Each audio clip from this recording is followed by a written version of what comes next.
کیوں گھبراتے ہو تنہائی سے؟ کیوں تنگ ہوتے ہو لوگوں کی باتوں سے؟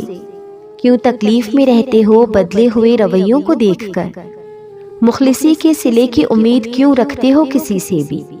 کیوں بھاگ رہے ہو نصیب کے پیچھے؟ اور اگر ان چیزوں کے پیچھے بھاگتے رہو گے جو تم سے بھاگتی ہیں تو سوائے تھکاوٹ کے کچھ حاصل نہیں ہوگا۔ خود کی اتنی تو عزت کرنا سیکھو کہ جہاں عزت نہ رہے وہاں سے اٹھ کر آ سکو۔ خود کی اتنی تو عزت کرو کہ جو تمہیں ٹھکرا دے اس کی طرف واپس پلٹ کر نہ جاؤ۔ خود پہ اتنا تو رحم کرو کہ جب خدا تم پہ رحم کرے تو تم اس سے محسوس کر سکو۔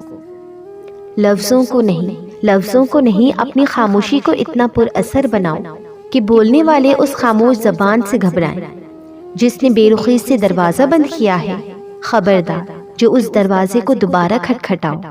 اور تم نہ تب اکیلے تھے جب تمہارے گرد ہزاروں کا ہجوم تھا، اور نہ تم اب اکیلے ہو جب تمہارے پاس خود اپنی ذات بھی نہیں۔ یاد رکھو ساری کائنات بھی تم سے منہ پھیر لینا تو وہ تنہا خدا تمہیں کافی ہے، اور جب وہ کافی ہے تو پھر کون سا غم باقی ہے؟ مخلصی سے لے کر محبت تک کا صلہ بس وہی دیتا ہے۔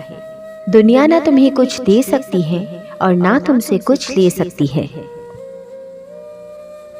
اور اگر کوئی دعا تمہاری زبان پہ بار بار آتی ہے تو ایک بات یاد رکھو کہ دعائیں بہت طاقت رکھتی ہیں، اور دعائیں سوچ سمجھ کر نہیں مانگی جاتی۔ نامحرم سے محرم ہونے کی دعا کرنا حرام نہیں ہے، محبت مانگنا حرام نہیں ہے، محبت کی پاکیزگی کی دعا کرنا حرام نہیں، سکون مانگنا حرام نہیں، دنیا کی طلب کرنا حرام نہیں ہے۔ ہم سب انسان ہیں اور ہمارے گرد ہونے والے ہر منظر کی اپنی اہمیت ہے۔ اللہ سے نہیں مانگیں گے تو اور کس سے مانگیں گے؟ کوئی اور ہے جو دے سکتا ہے؟ کوئی اور ہے جو یہ فریاد سن سکتا ہے؟ کوئی بھی نہیں، سب اس کے محتاج ہیں۔ تو بجائے اس کے محتاج لوگوں سے مانگا جائے، اس سے کیوں نہیں مانگتے جو بادشاہوں کا بادشاہ ہے، جس کی عطا کو زوال نہیں، جس کی طاقتوں کو زوال نہیں، جس کی محبت کو زوال نہیں۔ طلب کچھ بھی ہو اس کو یہی بہت پسند ہے کہ میرا بندہ میرے پاس آیا ہے، اور یہی بات اسے اتنی بھا جاتی ہے کہ وہ ہر چیز سے نواز دیتا ہے۔ اللہ اور بندے کے درمیان کسی بھی چیز کا پردہ نہیں ہوتا۔ اور آپ نے کبھی محسوس کیا ہوگا، یا بعض اوقات یوں بھی ہوتا ہے نا کہ ہمیں کچھ کھانے کو جی چاہتا ہے اور وہ چیز کسی نہ کسی ذریعے سے ہم تک پہنچ جاتی ہے۔ بعض اوقات وہ دعائیں ہمارے سامنے آ کھڑی ہوتی ہیں جو ہم نے کبھی زبان سے مانگی ہی نہیں ہوتی۔ بعض اوقات مدد ان راستوں سے آ جاتی ہے جہاں سے ہمیں گمان بھی نہیں ہوتا۔ بعض اوقات ہمیں یوں لگتا ہے جیسے اب ہار ہی مقدر ہے، لیکن پھر اچانک میدان کی ہوا بدلتی ہے اور فتح سے ہمیں ہمکنار کر دیا جاتا ہے۔ بعض اوقات وہ ہماری التجائیں یوں قبول کرتا ہے کہ جو چاہیے ہوتا ہے اس سے ہمیں دور کر دیتا ہے، کیونکہ جن چیزوں کی ہم چاہ کرتے ہیں وہ ہمیشہ اچھی نہیں ہوتی۔ بعض اوقات وہ ہماری نافرمانی کے بعد بھی ہمیں اتنا عطا کر دیتا ہے کہ دل ندامت کے مارے شرمسار ہو جاتا ہے۔ تو سمجھنے کی بات صرف یہ ہے کہ جو ملتا نہیں وہ حق میں بہتر ہوتا نہیں، جو نصیب میں ہے اسے کوئی چھین سکتا نہیں، جو اللہ نے دور کر دیا اسے کوئی واپس دے سکتا نہیں۔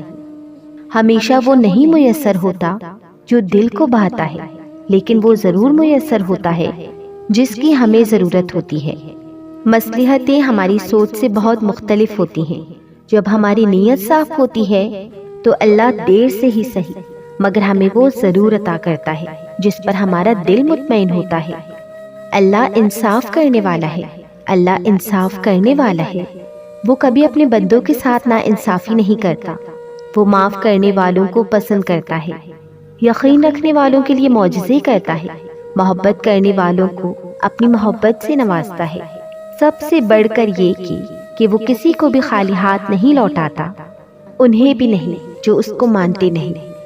جس نے آسمان اور زمین اور جو کچھ بھی ان میں ہے 6 دن میں بنایا، پھر عرش پر قائم ہوا، وہ رحمان ہے۔ بس اس کی شان کسی خبردار سے پوچھو۔ جو کام تمہارے لیے ہزاروں سالوں کی بات ہے وہ اللہ کے نزدیک صرف ایک حکم کا قصہ ہے۔ تو پھر صبر رکھو اور انتظار کرو۔ جو مل گیا اس پہ مطمئن رہو، اور جو اب تک ملا نہیں اس کے لیے دعائیں کرتے رہو، وہ سنے گا، ضرور سنے گا انشاءاللہ۔ اور کبھی کبھار ایسا بھی ہوتا ہے کہ جب ہم جائے نماز پر اللہ سے مانگنے کے لیے بیٹھتے ہیں تو نہ آنکھوں سے آنسو نکل پاتے ہیں اور نہ ہی زبان سے کوئی بھی دعا لفظوں کی شکل میں کہی جاتی ہے، بس عجیب سی کیفیت ہوتی ہے۔ دل تو تب چیخ چیخ کر کہہ رہا ہوتا ہے کہ یا اللہ اب آپ کی کن کی ضرورت ہے، لیکن لب اس درد کو بیاں کرنے سے قاصر ہوتے ہیں، اور پتہ ہے اس لمحے تمہاری اللہ سے نہیں، تمہارے دل کی اللہ سے گفتگو ہوتی ہے۔ اور جب ٹوٹا ہوا دل خود اللہ کی بارگاہ میں جا کر اپنی کرچیاں سمیٹنے کی فریاد کرتا ہے نا، تو اللہ اس کے لیے اپنی مدد نہیں بھیجتا، بلکہ اللہ پھر وہ کرچیاں خود سمیٹتا ہے۔ اللہ تب وسیلے نہیں بناتا اس کے لیے، بلکہ اللہ خود اس کا وسیلہ بن جاتا ہے۔ تمہاری یہ خاموشی اللہ کے ہاں بہت زور کا شور مچا دیتی ہے، اتنی زور کا کہ آسمانی خلق اس چپ کی آواز سے چونک اٹھتی ہے، اور پھر وہ ساری خلق اللہ سے تمہارے حق میں دعائیں کرتی ہے اور یہ فریاد کرتی ہے کہ یا اللہ یہ جو درد سے تڑپ رہا ہے اسے شفا دے دے، اس کے لیے کن فرما دے۔ جب آسمان تمہاری آواز سے لرز اٹھتا ہے تو سوچو اس رب کی کیفیت جس نے فرمایا ہے کہ میں شہرک سے بھی زیادہ تمہارے قریب ہوں۔ سوچو تمہاری جس خاموشی کا شور عرش تک پہنچ سکتا ہے، اسے کیا تمہارے دل میں رہنے والا اللہ نہیں سن سکے گا؟ وہ سب سنتا ہے، وہ سب جانتا ہے، تب بھی جب تم کہتے نہیں اور تب بھی جب تم کہنا نہیں چاہتے۔ وہ دھڑکن ہے اور وہ دھڑکنوں کی ہی سنتا ہے، پھر ایسے معجزے کرتا ہے کہ دل پھر سے جی اٹھتے ہیں، دھڑکنیں پھر سے بحال ہو جاتی ہیں اور ویران آنکھیں شکر سے بھر جاتی ہیں، پھر کرچیاں بھی سمٹ جاتی ہیں اور شفا بھی مل جاتی ہے۔ اور ایک بات یاد رکھیں کہ پرسکون محبت تو وہی ہے جس کے بعد انسان بے فکری کی نیند سو سکے، اور ایسی بے فکر اور آرام دہ نیند بس اللہ کی محبت کے بعد آتی ہے۔ تب کسی چیز کی فکر نہیں رہتی، نہ خوابوں کے پورے ہونے کی اور نہ لمحوں کے مکمل ہونے کی، پھر نہ دنیا سے ڈر لگتا ہے اور نہ رات کے اندھیرے، اور نہ ان اندھیروں کی خاموشیاں تنگ کرتی ہیں۔ درد میں بھی آرام ملنے لگتا ہے، اللہ پہ بے حد پیار آنے لگتا ہے۔ جو پاس نہیں ہوتا اس پر صبر آ جاتا ہے، اور جو پاس ہوتا ہے اس پر شکر آ جاتا ہے۔ ہم زندگی میں ساری محبتیں آزماتے ہیں اور پھر بے پناہ تھک جاتے ہیں، تبھی تو ہم اللہ کی محبت کو محسوس ہی نہیں کر پاتے۔ ہم اس سے غرض کا تعلق رکھتے ہیں کہ اس چیز کے لیے سجدہ کر رہی ہوں یا اس خواہش کے لیے جھولی پھیلا رہی ہوں۔ تم کبھی یہ کیوں نہیں کہتے کہ یا اللہ میں آپ کے لیے سجدہ کر رہی ہوں، یا اللہ آپ کو پانے کے لیے یہ جھولی پھیلا رہی ہوں؟ جس دن تم یہ کہنا سیکھ جاؤ گے، اس دن دنیا کی وہ تمام محبتیں جو تم سے دور بھاگتی ہیں یا جو تم سے چھین لی گئی ہیں، وہ تمہیں واپس لوٹا دی جائیں گی۔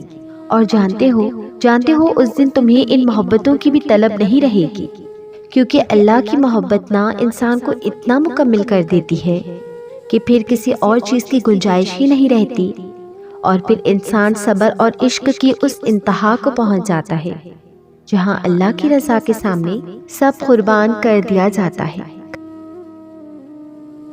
ایک بات ذہن نشین کر لے کہ اللہ دعائیں کبھی بھی ادھوری نہیں رہنے دیتا، بس کبھی کبھار وہ چاہتا ہے کہ اس کا بندہ اس سے منائے، اس سے لاڈ کرے، اس سے راضی کرے، اور ہو بھی کیوں نہ یہ چاہتیں، یہ عقیدتیں، یہ محبتیں حق ہیں اس کا، وہی اکلوتا حقدار ہے ان کا۔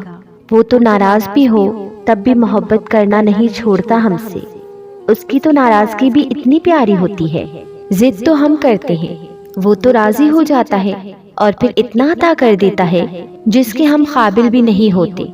تو پھر تمہیں ایسا کیوں لگتا ہے کہ وہ تمہیں سنتا نہیں ہے؟ وہ جس کی دسترس میں دونوں جہانوں کی بادشاہت ہے، اس کے لیے بلا تمہاری تکلیف کو دور کرنا کیا مشکل؟ تم ایک دفعہ ہاتھ تو اٹھاؤ، بس ایک دفعہ جھولی تو پھیلاؤ۔ تم پہلا سجدہ اس کی چاہت کا کرو گے نا، تو دوسرے سجدے پہ وہ تمہیں تمہاری چاہت سے نواز دے گا۔